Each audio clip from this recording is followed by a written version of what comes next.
Okay, grabe pala yung nangyari sa live ni Snow Badwa sa No Cooking Show January 12, 2026 episode Nagkainitan. Play ko lang ng konti ito courtesy of Snow Badwa YouTube channel ha. Ano yung mga binanggit mo tungkol sa bayaw ko? Kaya sinabi ko lang naman, boss, dati medyo may mga pagkukulang. Yun pong dati nagne-negotiate. Pero, kasi that time, hindi naman kayo nagne-negotiate. Nawala naman din sina, doon, di ba? Nawala naman din sina, ano pangalan nito? Sina Jacob doon. Okay, pag-usapan po natin yan. Ipo-forward ko lang ng konti pero sa bandang gitna po, no, medyo nagkasagutan ng konti regarding po sa trade, ano bang nangyari dito at bakit tila parang medyo nagkainitan po itong si Delta Pineda at si Snow Badwa. Pag-usapan po natin yan, makichismis tayo. Pero masasabi ko lang kay Snow Badwa, Podcast Sports, the number one independent sports voice of the Philippines. alam mo kung may matapang, ito talaga Snow Badwa ang matapang. Parang, well, siguro naman, I don't know, he will appreciate this or not, pero talagang walang sinasanto to. Lahat babanggain. Basta meron siyang, kumbaga meron siyang pruweba, meron siyang source, at sa tingin niyan tama. Nako, Manny Pacquiao nga, hindi ko kaya ginagawa yan. Tapang-tapakan tayo, pero namimili rin. Pero ito, grabe to. Explain ko sa inyo, ha? Ginagawa Teka lang, ha? para sa team. Opo. Ito. Pero sa tingin niyo po ba, para sa future din po na na-trade si Jordan They're Heading? talking about For Jordan example, Heading here. Future is next year, bukas, sa isang araw, di ba? Hindi, hindi, Mhm. Yo. Medyo umiinit ng konti dito. Parang sinabi namin yung mga barahan namin sa mga other teams, tama? Opo. Hindi, pero ang kapalitan niyo po dito si Mikey Williams po eh. So, kung future po yung pag-uusapan natin doon, medyo... Walang future. I mean... Okay, so dito kino-question kasi ni Snow Badwa. Again, pinakinggan ko na siya kanina. Yung trade reasoning kung bakit tinrade si Jordan Heading, parang palpak daw. Talagang sinabi niyang word na palpak. Kausap si Sir Delta Pineda. Ibang klase talaga. Pakinggan ba natin ang konti dito, ha? Medyo may problema na ho dun sa issue na yon, sa punto na yon, di po ba? Sa pananaw mo, kung sakali man yung naging ka-trade, tingin mo walang future pag ganun sitwasyon. Oo. Mhm. Ano? Ha? Ano, boss? Ano boss? si... Wala. Hindi ako, boss. Boss ko ako. Eto, boss. Tayo naman po ay meron lang namang malalim Ito. na palitan ng kuro-kuro, di po ba? Ito na. Tama po? Ito na, sasabihan ni Snow. Oo. Wala po tayong pikunan. Palpak po yung negosasyon na yun, boss. Kasi po Jordan Heading yun, boss eh.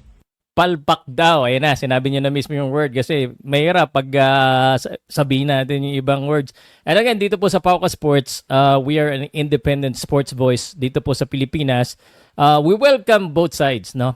We are not your traditional media, so wala po tayong mga editor din, but we wanna stick to the yung hindi tayo madedemanda. So Snow Badwa, as always, I look up to Snow Badwa sa kanyang katapangan, sa kanyang mga sources. Pero, iba yung label na yan. And of course, Delta Pineda from the PBF, from the coach. We wanna respect everyone, but ito, grabe lang yung rektahan. No? Kumbaga, walang filter. Pag ganito, hindi mo makikita yung mga ganito salita pag nasa TV. Kaya nga, Snow, kung ako sa'yo, arawin mo mag-live at mag-content, yayaman ka sa yun nga lang, baka dumaming demanda at reklamo dahil sa lakas mo talaga. Tapos ipapalit mo sa isang player na hindi ho ninyo magamit. Ayun lang. Di po ba, boss? Siguro sa pananaw mo bilang Hindi, ako, boss. Kahit yung mga viewers natin na nanonood ngayon. Di ba, boss? may mga... Hindi, pero ako. Sige, boss. Para out of balance. Di ba, boss? Ito na. And parity yung istorya natin. Paano po naging maganda for Converge na tinrade po niya si Jordan Heading? Paano po nakaganda? Talagang para ma-final natin, no? Kung nagkaroon ng negotiation yan, with the approval ng boss yan, with the approval ni Boss Frank yan, nila Jacob yan, ni Bob Archen yan, kami. Ganon kasimple. Opo. Tingin po baka baba ang mga utak namin para gawin namin ng trade?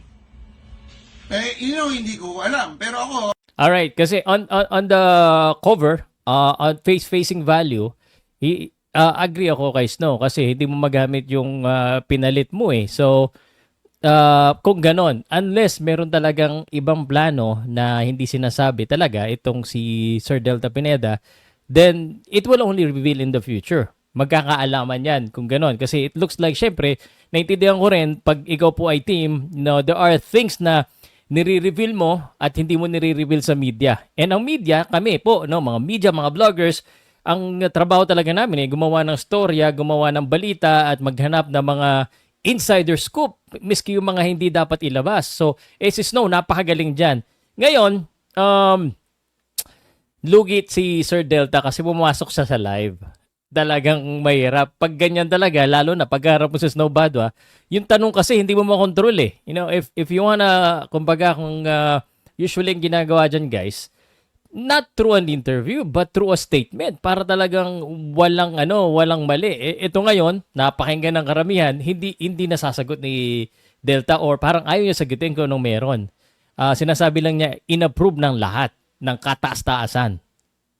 O, kung i-analyze ko po yun, kung sa tingin... Hindi, pero ito, Gob. Ito, wag ko kayong magagalit, ha?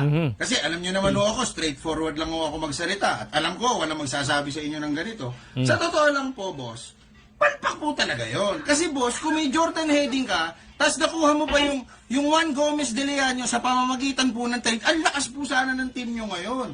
Kaso po, yung pinalito ninyo, non-existing. Okay. Di ba ba? Hindi, pananaw mo yun. Kung meron man kaming niluluto pa, hindi ko naman dapat ibanggitin siya yun. Pero Nako. Ayan na. Ayan. Pananaw daw.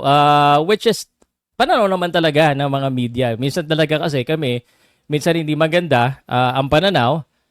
Pero yan po ay, kumbaga, yan ang nagpapasigla ng sitwasyon ng sports. Pero minsan, yan din yung nagkakaroon ng problema internally. Kasi may binanggit dito, hindi ko alam kung mapaparinig ko pa sa inyo. Again, salamat kay Snow Badwa for allowing me to do this. Na totoo din naman, na kumbaga, syempre, pag nilabas ni Snow Badwa yan, like for example, ako si Stockton, which is pag-usapan nila mamaya na iti-trade, ano yung mararamdaman nung player? He might not perform well or things like that.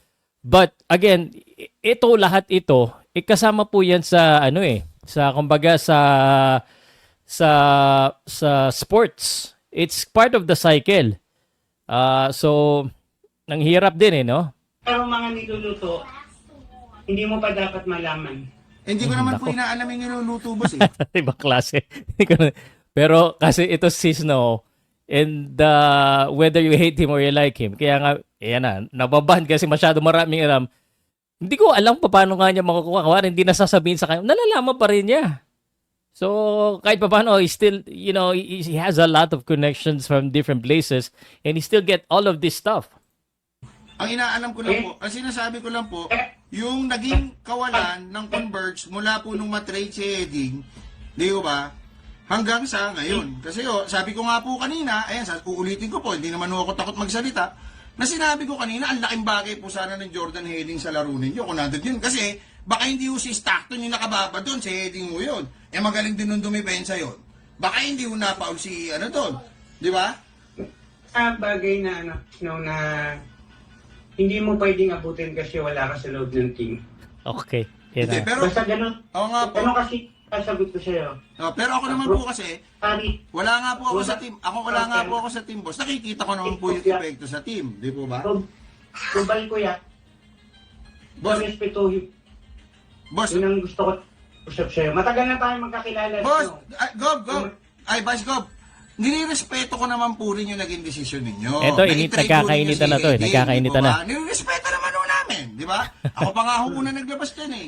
Kaso, siyempre, sana respetuhin nyo rin po yung pananaw namin bilang mga fans. Ako, hindi na ho ako taga-PBA. Ban po ako dyan eh. So, kung tutusin po, ako kausap nyo, hindi Snow Badwa na writer, kundi Snow Badwa po, na fan at observer po. Na kahit pa paano naman po. But although Snow Badwa, yes, he's a fan, but dahil sa status mo, Snow, you can never be just a fan. Your voice will be heard whether, again, they like it or not, may pangalan ka eh. Kumbaga, kung may pangalan ka, may diin yung pagsasabi mo. So, kung ano man yung sabihin mo, marami pa rin talagang maniniwala talaga sa'yo. So, kumbaga, he's not an ordinary fan. Kaya naman, masasaktan talaga yung ibang tao, Snow, pag nagsalita ka. Which is, totoo naman, masasaktan lalo na pag medyo hindi maganda yung sinabi mo sa isang bagay, isang tao, isang team, isang koponan. Yun, biruin mo, si Delta Pineda pa ang napatawag para mag-explain. Siguro, marunong din ho sa basketball at mag-analyze. Di ba, boss? Kaya nandun ka sa punto ngayon, Snow, na nandun ka sa punto ngayon na yan ang pananaw mo. Oh. Hindi ko po pwedeng sagutin siya ngayon kung ano man. Siguro po. Siguro. Oh. Ganun, Apo. yun. Anyway, Go Delta. Okay. Apo. Okay. Mamaya, meron pa akong isa dito, isang punto na lang. So, kayo po ang nagdesisyonan, boss. Kayo po ang nagdesisyonan ng trade na yun. Kayo po. May mga consultant kami, may mga advisor kami, nandiyan yung mga nire-respeto kong tao. Hindi, ito na lang. Gob, ito na lang. Ito. Parang it's a team decision na Ito. Di ba, boss? Tininay niya yan. Di ba?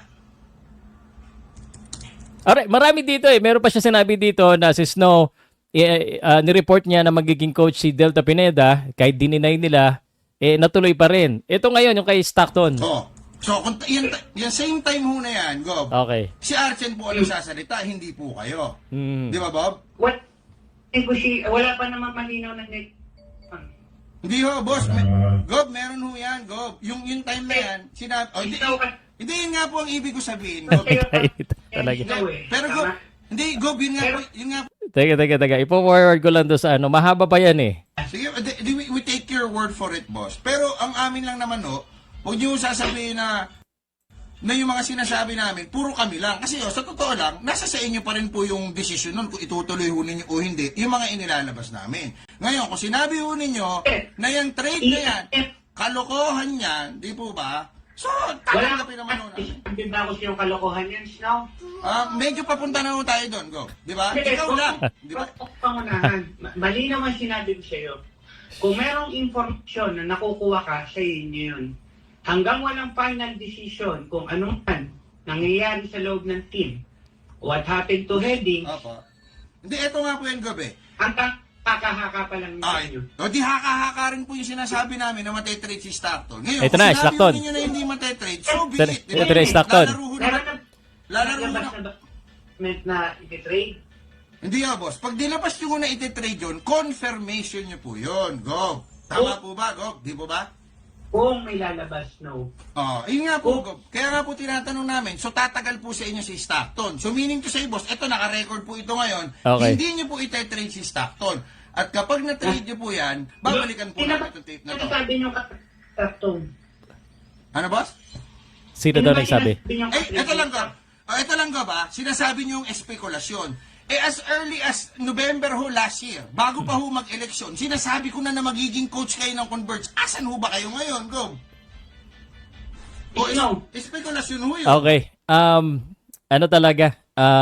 Pag hindi handa, if for emotion, sa akin lang, medyo naipit dito si Coach Delta Pineda. And I don't know if you agree with me, medyo naipit siya dito against kay Snow Badwa because, maraming yung mga on-the-spot questions na hindi mo alam kung paano sasagutin. Like, I know Coach Delta Pineda can answer this, but he has to properly answer kasi kung hindi, marami actually mabubulilyaso ng mga negotiation with this type of things. Again, trabaho ni Snow yan, trabaho ng media yan, na alamin kung ano nangyayari. So, this has become, medyo malala pala yung nangyari, Snow. Grabe, dapat nagte-trending to. Pagkatapos nito, panoodin niyo yung buo kay Snow. Okay? At, tandala lang, last na lang. Snow, matagal na tayo magkakilala. Ito na, last na lang. Nandun pa lang ako sa governor, alam mo, napupunta ako as coach. Alam mo yun, Snow? Ayun naman pala Alam mo yun, nag-uusap tayo. Patay. Oo nga po, hindi ibig. Pag Oo nga po. hindi na yun, Snow, alam mo naman yun. So, yun, boss. Alam mo naman na po yun. Alam mo naman. So same. Okay. Para meron pa kayong habulin doon sa sa channel ni Snow Badwa. Ito po 'yun, no cooking show. 3.9 siya ngayon. So Snowbad, iba ka talaga. But ang masasabi ko lang, pag ganyan talaga, no? And ako, I wanna be as strong and as fearless as Snow, pero parang hindi ko kakayanin ito. But yun nga, it comes with the territory. Territory niya yung basketball. Marami siyang kilala dyan. Sa akin, dapat siguro hindi napaakyat si Delta kasi medyo naipit siya dito eh. We could have just naglabas na lang sila ng press release. Pero anyway guys, I just wanted to share. As you know, sa vlogging, sa media ngayon, kahit mainstream, i-deny man nila, ito yung mga pinag-uusapan talaga ngayon. Ito yung mga maiinit. Sa bandang huli, medyo nagkaayos naman sila. Sabi nila, ito yung mga bagay na nagpapasarap ng sports. At kayo guys, ano sa tingin nyo sa usapan na to? Let me know what you think. At makikigulo na rin tayo sa Basketball 2026. Abangan nyo, marami tayong magiging content sa basketball, mapa, PBA, NBA. Kahit maban pa tayo, peace yo, trabaho lang po, walang personal.